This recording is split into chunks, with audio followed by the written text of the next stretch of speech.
la Jesús. La demás no puede ser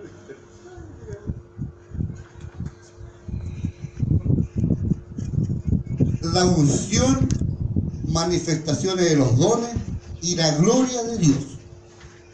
¿Qué será esto? La unción.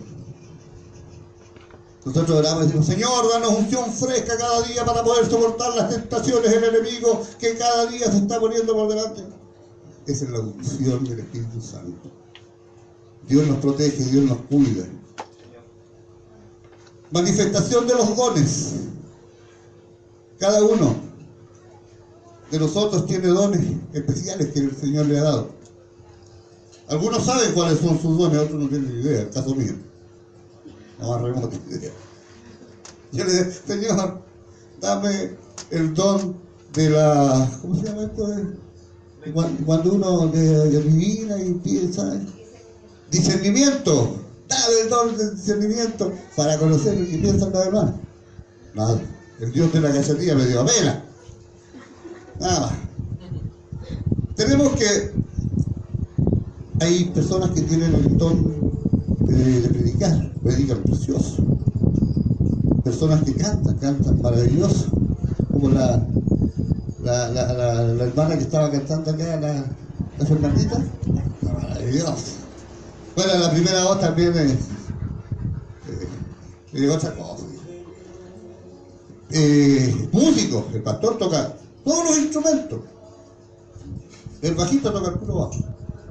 Le dio el don del bajo. Y así, esos son los dones que Dios da. Es raro cuando da más de un don. A excepción de Pablo. Pablo tenía todos los dones. Pablo era extraordinario.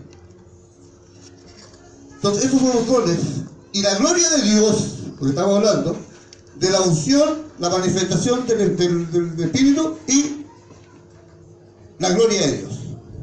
La gloria de Dios se manifiesta a través de sus hijos, dándole el brillo a lo que Él hace. Porque usted se da cuenta inmediatamente cuando va por la calle y ve una persona, esa hija de Dios. Esa hija de Dios porque está con la gloria de Dios. Entonces, hoy día vamos a ver esas tres cosas: la unción, la manifestación de los dones y la gloria de Dios. Aquí nos vamos a encontrar con algunas cosas medio extrañas, pero las vamos a analizar. La Biblia enseña que la presencia del poder de Dios no es siempre una señal de aprobación. Ya partimos medio extraños, ¿cierto? La Biblia enseña que la presencia del poder de Dios no es siempre una señal de aprobación. En la década de los años 50-60, en Estados Unidos hay un evangelista que tuvo miles de seguidores en su ministerio, y también se vieron muchos milagros y cosas extraordinarias. Era obvio que tenía la unción. Sin embargo, su vida personal no reflejaba las virtudes santas que se esperan de un hombre de Dios. Este evangelista murió alcoholizado. Y hacía milagros. Miles y miles de seguidores tenían. Pero murió alcoholizado. No tenía la gloria de Dios. Sí tenía la unción y tenía el poder del Espíritu Santo, pero no tenía la gloria de Dios y murió alcoholizado. Esta situación es penosa, pero real, y nos lleva a reflexionar sobre tres aspectos acerca de la unción, la manifestación de los dones espirituales y la gloria de Dios. Vamos a hacer un análisis de estas ideas, y basada en tres principios fundamentales bíblicos. El primero: si hay problemas, significa que no hemos entendido correctamente la gracia de Dios. El ejemplo del apóstol Pablo nos ilustra esta verdad. Pablo se comparaba con los demás apóstoles y su trabajo apostólico y dice de sí mismo: Está en 1 Corintios 15, 9, 10. Dijo, yo soy la máquina para digitar, así que no me deje ni un papel escrito porque yo digito rapidito. ¿Estamos listos? No era nada, ¿verdad? 1 Corintios capítulo 15, del 9 al 10 nos dice: yo soy el más pequeño de los apóstoles, que no soy digno de ser llamado apóstol porque perseguía a la iglesia de Dios. Pero por la gloria de Dios, soy lo que soy y su gracia no ha sido en vano para conmigo. Antes he trabajado más que todos ellos, pero no yo, sino la gloria de Dios conmigo. Eso es la gloria de Dios. Pablo la manifestaba. En la vida cristiana nos interrelacionamos entre personas con diferentes niveles de espiritualidad. Y de manera equivocada se piensa que mientras más alto se está, ya no se tiene problemas con las tentaciones y el pecado. En la práctica es todo lo contrario. Mientras más alto se está, más problemas y luchas se tienen. La tentación es a otro nivel, es más sutil. Vamos a ver un ejemplo. Dos alpinistas subían una cumbre nevada. Cuando ya estaban a una altura muy alta, el más inexperto levantó sus brazos en actitud de relajamiento porque se había encumbrado bastante. El otro alpinista le dio un grito de advertencia y le grita: al suelo, debes tirarte al suelo, porque con ese grito le advertía de otros peligros propios de la altura. Porque a mayor altura los vientos son más fuertes y pueden deslizar a un alpinista descuidado. Esto pasa en la vida espiritual. Mientras más encumbrado se está, mientras más seguro se está, dice que el porrazo, dice que más fuerte es. La experiencia nos ha demostrado que muchos hombres de Dios fracasan no durante su periodo de formación, sino cuando han alcanzado un gran nivel de influencia ministerial. Yo casi me morí cuando Jimmy Swaggart tuvo este problema. Fui al estadio de Jimmy Swaggart, estaba hecho las 80.000. Fuimos al estadio. A mí me gustaba el que hacía el doblaje ahí, era venezolano, el que le doblaba la voz a Jimmy Swaggart cuando en sus prédicas, es venezolano. Una voz espectacular. En ese tiempo estaban de moda los radioteatros, entonces uno escuchaba voces bonitas en los radios. Y ese tipo era a ese nivel. El principio bíblico enseña, en Lucas 12:48, el principio bíblico enseña: a quien mucho se le da, mucho se le demanda. Ejemplo, si una persona recibe como donativo una gran cantidad de dinero, eso nos habla bien del que da, de su generosidad, pero nada se nos dice del que recibe. El hecho que Dios nos entrega dones espirituales habla bien de la gracia de Dios, pero no dice nada de nosotros como receptores. En este sentido, los dones espirituales no son una señal de aprobación de ningún ministerio. En estos tiempos es fácil observar a algunos predicadores que manifiestan dones espirituales en su ministerio, pero al mismo tiempo manipulan a la gente, hacen uso de sus dones espirituales con el fin de buscar su propio provecho. El resultado es una gran confusión de los oyentes inmaduros que, al ver el poder de Dios que actúa, no saben cómo reaccionar. Por ejemplo, en una oportunidad un predicador entró en un supuesto trance profético, hablando en lengua, y dijo: el Señor me dice que deben hacer una ofrenda de 50.000 pesos. Ahora. Y mirá, entonces, y hablaba en lengua, mirá. Y para curar el asunto dijo: y háganlo enseguida, de lo contrario subirá a 100.000 pesos. La gente comenzó con rapidez a sacar su chequera. Esta fue una situación de mal gusto y una abierta manipulación de la buena fe de la gente. Llega a sorprender el manejo psicológico y la forma en que envuelven con sus carisma y sus argumentaciones, por lo que la gente da aún lo que no tiene, con el fin de obtener la supuesta bendición de Dios.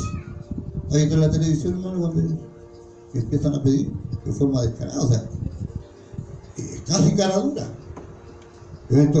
Se pone una bolsa de esas de basura, esas plásticas negras, ahí reciben la plata. Y empiezan a, vamos a pensar, ¿qué tiene? $1000. Y empiezan con los de $1000 y pasan los de $1000. Haga un compromiso con el Señor. Póngalo tú, hermano.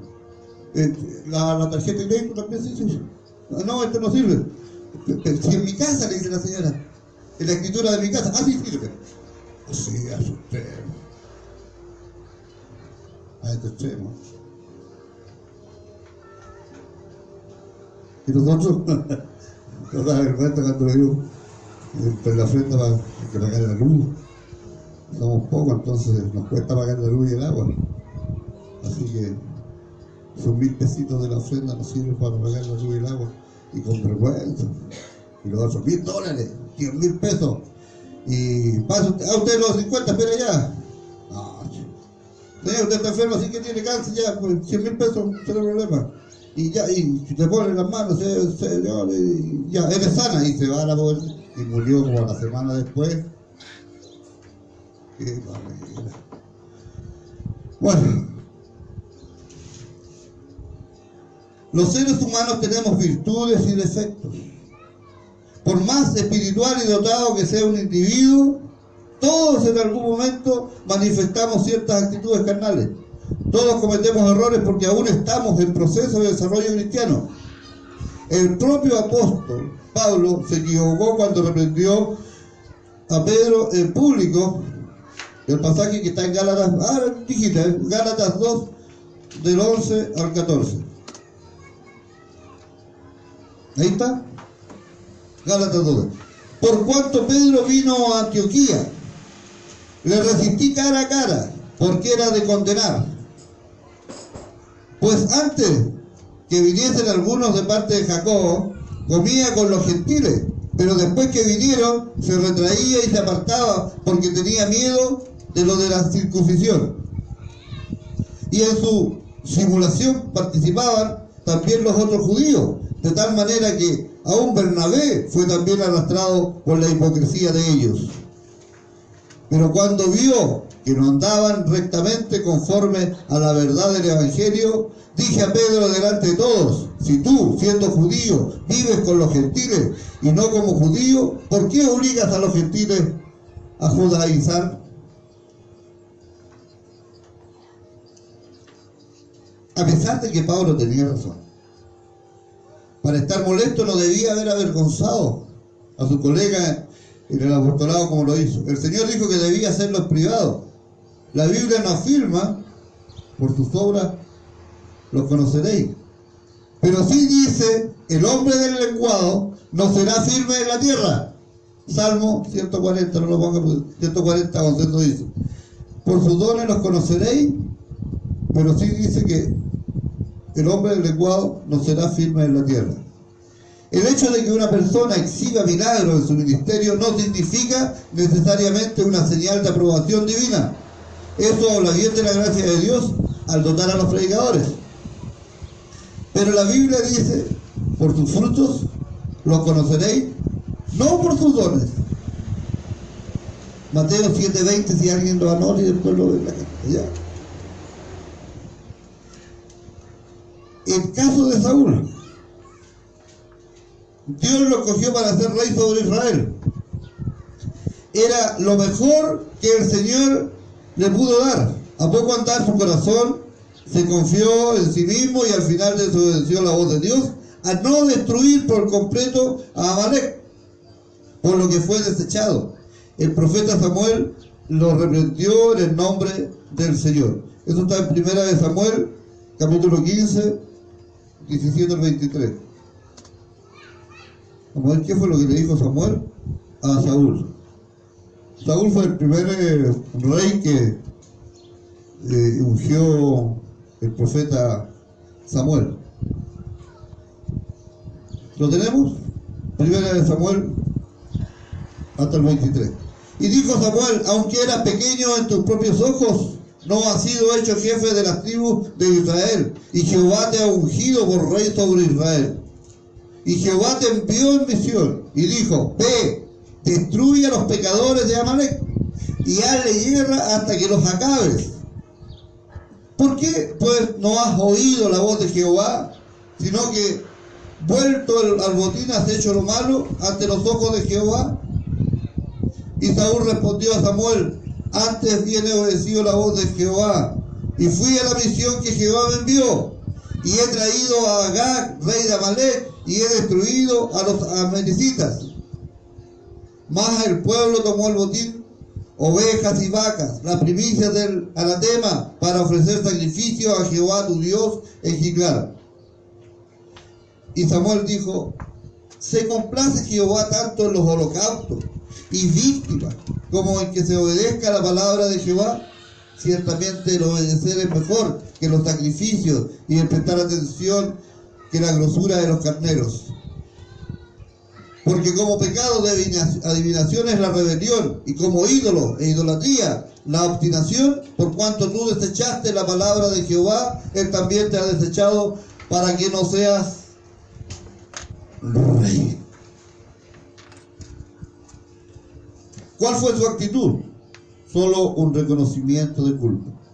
Sin embargo, le preocupaba más su imagen pública que lo que Dios pensara de él, y dijo, yo he pecado, pero te ruego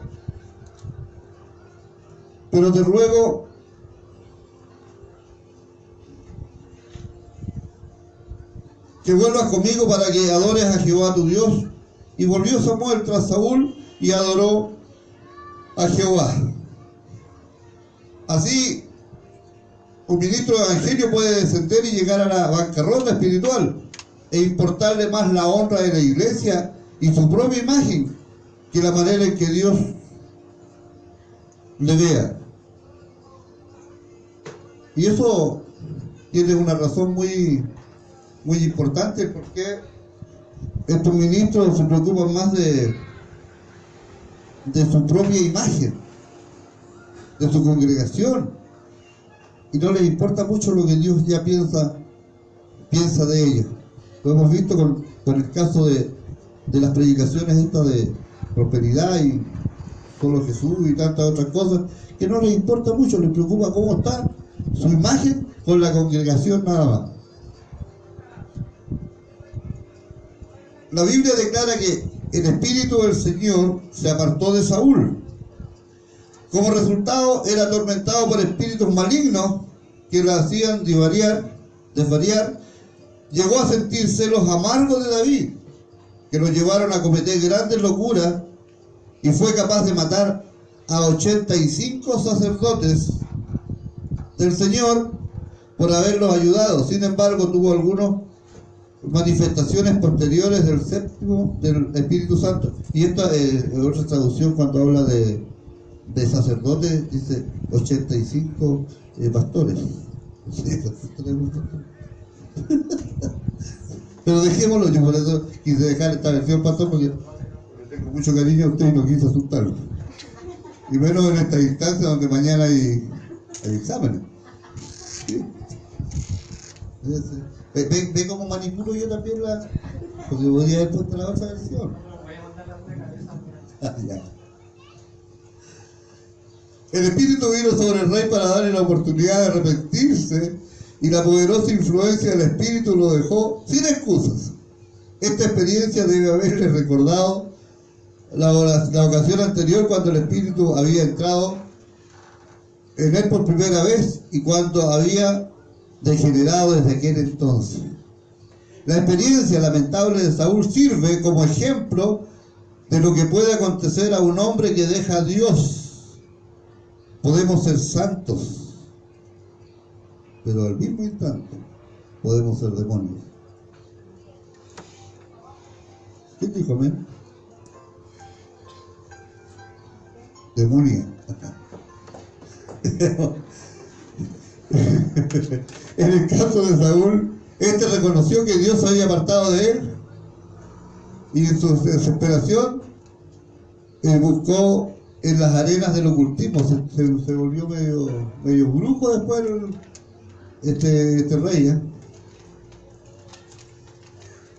¿A qué profundidad de degradación moral debe haber descendido para pensar en arrancar del infierno las informaciones que el cielo había rehusado proporcionarles?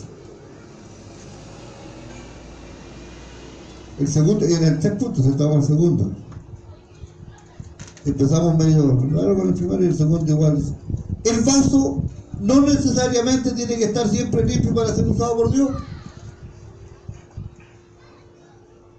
Ya vamos a ver qué pasa. En 2 Corintios 4:7 dice: somos los vasos que contienen su gloria.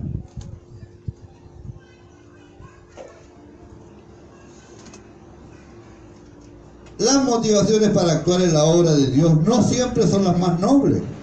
Y a pesar de eso, Dios respalda a esos predicadores porque le interesa el avance de su obra a pesar del vaso.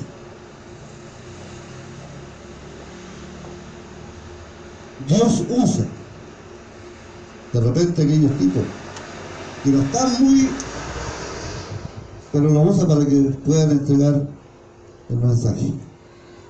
Y eso para la gloria de Dios, no para la personal, porque están más perdidos que... Respecto a los motivos innobles, el apóstol Pablo dice en Filipenses 1, yo me lo sé de memoria, pero pónganlo ya atrás. Algunos de la verdad predican por envidia. ¿Qué número era? Del 15 al 18. Algunos a la verdad predican a Cristo por envidia y contienda, pero otros de buena voluntad. Los unos anuncian a Cristo por contención, no sinceramente, pensando añadir aflicción a mis prisiones, pero los otros por amor, sabiendo que estoy puesto para la defensa del Evangelio.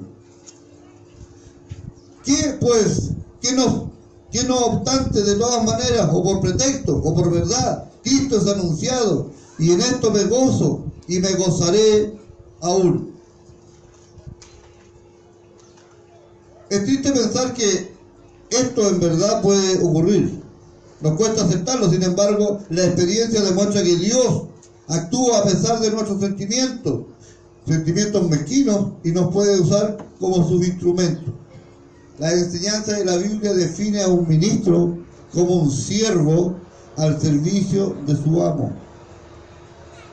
¿Qué serían los pastores entonces? Siervo. Siervo significaría esclavo. O sea, pastores esclavos de Dios. ¿Y qué significa doulos?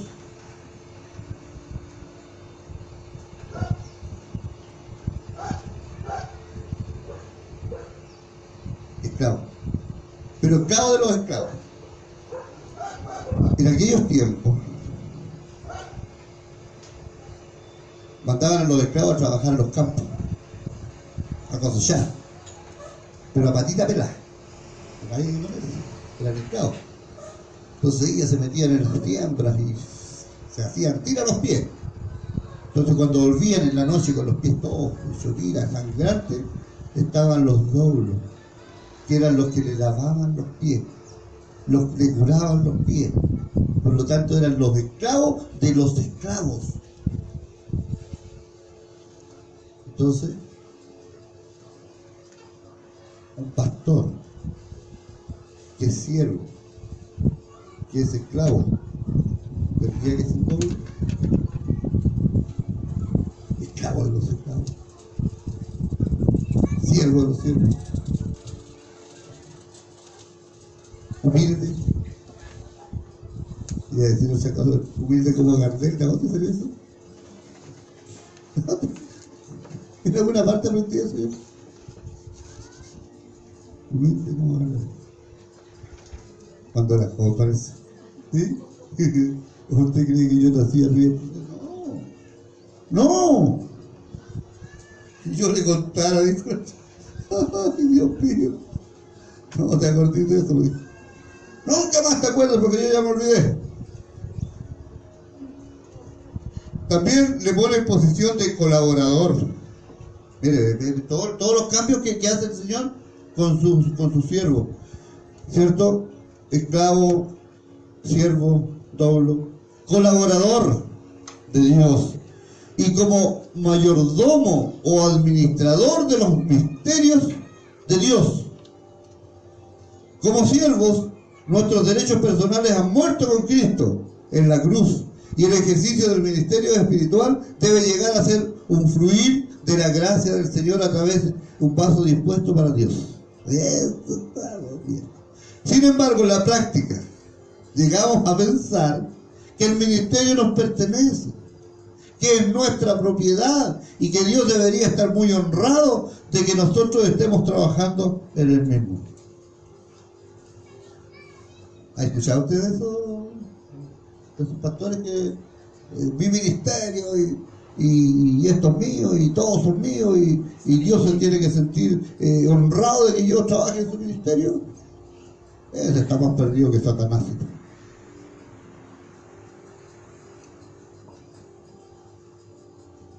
Lo que antes eran consideradas bendiciones de Dios, ahora parece que han llegado a ser un derecho adquirido. Frente a una tentación como esta, debemos detenernos y reflexionar sobre el hecho que no es mi ministerio, sino que ha sido Dios quien, en su gracia, nos ha invitado a participar con Él en su equipo de colaboradores. Y vamos al último punto, para los que tienen mucho sueño, están durmiendo, y el número 3. El juicio de Dios puede demorarse, pero es seguro. Eso le dije, Felipe, pegué a la cara y me dijo que el juicio de Dios puede demorarse, pero es seguro. Jugar con las cosas del Espíritu puede llegar a ser fatal. No hay nada oculto que no llegue a descubrirse. El principio bíblico establece el juicio de Dios. No os engañéis. Dios no puede ser burlado. Todo lo que el hombre sembrare, eso también segará. Gálatas 6:7. La caída de hombres de Dios en la actualidad casi no nos sorprende. Esta experiencia la hemos visto muchas veces a lo largo de los años. La Biblia enseña que antes de la caída es la altivez de espíritu. Proverbios 16:18. Eso quiere decir que Dios no tiene hijos regalones. Por esta razón, Él no encubrió el pecado de David. Antes bien lo sacó a la luz después de un año de ocurridos los acontecimientos. Sansón es otro ejemplo de la Biblia, del juicio de Dios. Este hombre jugó con la gracia del Señor, pero el resultado terminó derrotado, ciego y humillado por los enemigos de Israel. La copa de la ira tarda en llenarse. Esto significa que Dios puede devorar su juicio esperando el arrepentimiento, pero seguro que vendrá. Solo Dios sabe quién es quién. La exhortación bíblica establece que debemos poner en orden nuestras vidas para obtener la victoria. El que cubre su pecado no prosperará. Veamos la conclusión. Hoy en día, que se habla tanto de la unción y de las manifestaciones del poder del Espíritu Santo, podemos caer en la tentación de querer refugiarnos tras las manifestaciones para descubrir cosas que desagradan a Dios. Sin embargo, no nos debemos engañar. El hecho de que se manifieste la unción de Dios y los dones no significa necesariamente la gloria de Dios. Busquemos la pureza de actitud en el servicio al Señor y su gloria nos traerá su respaldo. Cierra sus ojos, hermano. Padre Santo, bendito Dios, gracias, Señor, por mostrarnos estos pasajes que de repente nos parecían un poco extraños, Señor. Pero debo reconocer, Señor, de que nos ha quedado bastante claro, de que solamente tenemos que estar a cuentas contigo, solamente tenemos que tratar de agradarte a ti, Señor. El Evangelio es tan simple, Señor. ¿Y por qué? ¿Por qué lo complican, Señor? Tú hablas de arrepentimiento, de perdón y de salvación. Arrepentidos. Arrepentidos. Para poder ser salvos. El Señor se olvidará de todo lo de atrás, de todo lo pasado. Dice que Él perdona absolutamente todas las iniquidades. No hay ninguna que Él no perdone. Y dice que además, después de perdonar, las olvida. Gracias, Señor, porque eres mi perdonador. Gracias, Señor, porque un día nos sacaste de las tinieblas y nos trajiste a esta luz maravillosa. Gracias, Señor, porque nos mostraste el camino correcto, ese camino donde debemos transitar solamente para llegar a la salvación. Gracias, Padre Santo, porque nos afirmas de tu mano, porque no nos dejas que nos soltemos, Señor, porque nosotros solos te aseguro que nos soltamos, Señor. Gracias por afirmarnos, bendito Dios. Amén.